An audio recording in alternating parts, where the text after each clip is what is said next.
Australians are generous donors to charity, but most of us feel powerless in the face of such vast tragedy as the famine which could kill 25 million Africans over the next few months. But one woman has embraced the challenge and made a difference. Cameraman David Brill and reporter Peter Kasubin have the remarkable story of Eva Doherty.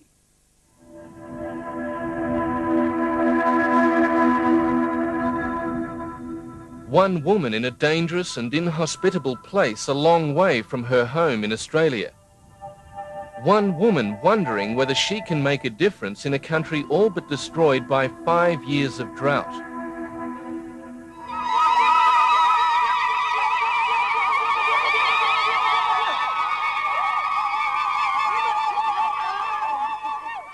She's here as part of Australia's aid initiative, but she's looking for something else she could never find back home in Queensland. It's a little bit difficult to explain, but in Australia I feel that everyone loves everyone else, but it's a cold type of love. But in Sudan, what the people feel for you and what you feel for the people, it's like a tangible feeling of love. That's how I feel here.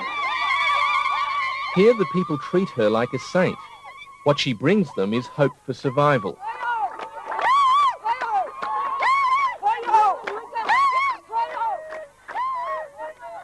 The drought in Sudan is almost beyond comprehension. It's 4 years since these people have reaped a harvest. In many of the villages, there's not even enough water to drink. Here they tried drilling for water, but at 30,000 feet, there was still only sand, so they gave up. Those not defeated by starvation and war are massing at aid camps. They're held a step away from dying through the charity of foreigners. Well, virtually I became interested when I first went nursing and did my nurses training in Rockhampton. But after a while I discovered that I wasn't getting fulfilled. I had the capacity to do more. And then when the Australian volunteer people came around trying to recruit for different countries, I expressed an interest and subsequently became a volunteer. Eva first walked into these people's lives 9 months ago, already a veteran of disasters in Bangladesh and Ethiopia. Huge swollen jaw here. And the mother says she's had him to the clinic, but there's no medicine for him there. Having heard of what was happening here, she said she couldn't stay away. Eva's employer is Care Australia. Some who know Eva have dubbed her the Mother Teresa of Africa.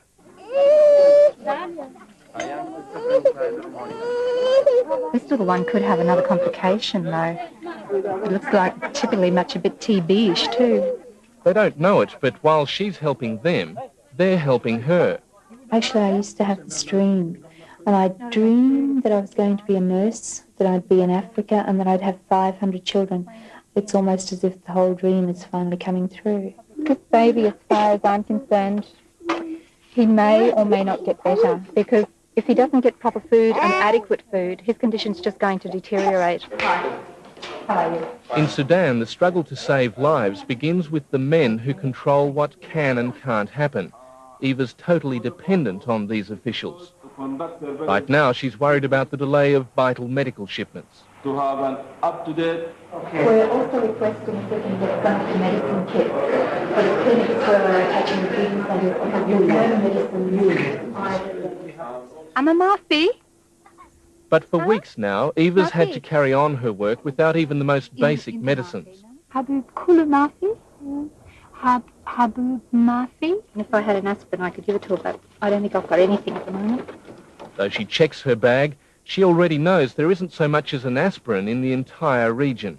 And I'm sorry, I have no medicine with me for the two. Wherever she travels on any day, she's confronted with hopeless situations.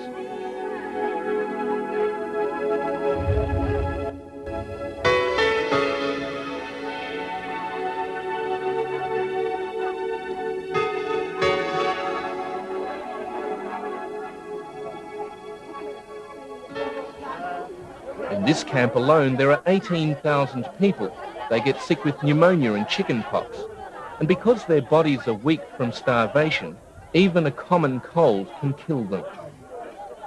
In Ethiopia, I saw the final stages because it was the major famine of 85, 86.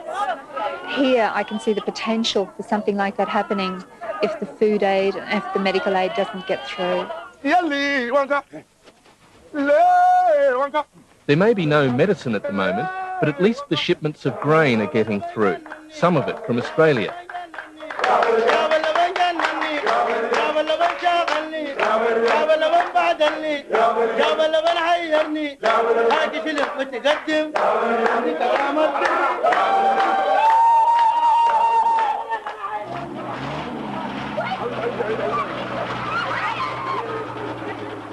A part of Eva's work involves making sure the food goes to those who need it most, which means taking from the hungry to give to the starving. And yes, even here by the grain truck, she's given another child to take care of.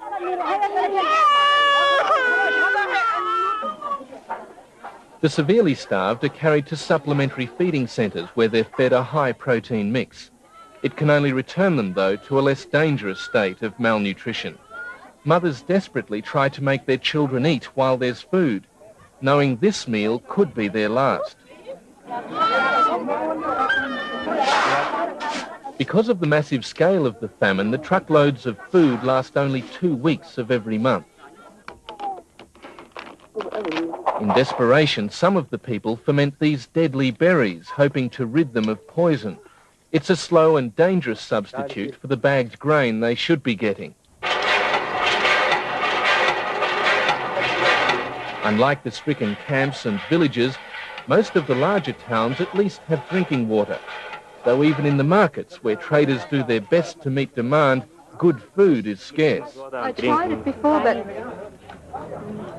fine. I don't like. An afternoon stroll around the stalls is often the only break from her work.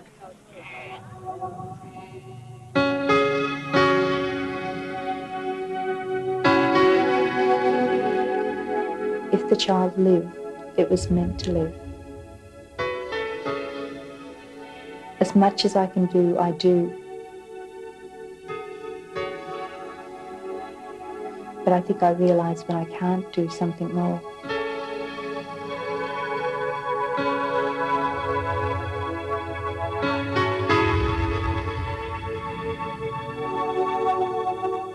But for every child that dies, there are dozens that Eva and her colleagues bring back from the brink.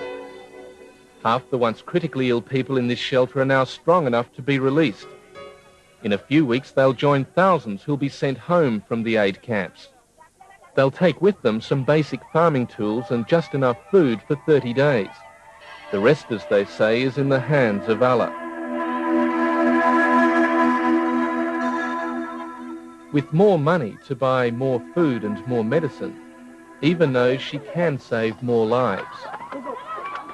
She may not be able to make it rain in Africa, but she's proved one woman can make a difference. And if you'd like to help the work of Eva Doherty and Care Australia, donations can be sent by phoning 008 020 046 or posted to GPO Box 9977 in your capital city. Do help if you can. Every dollar is making a difference.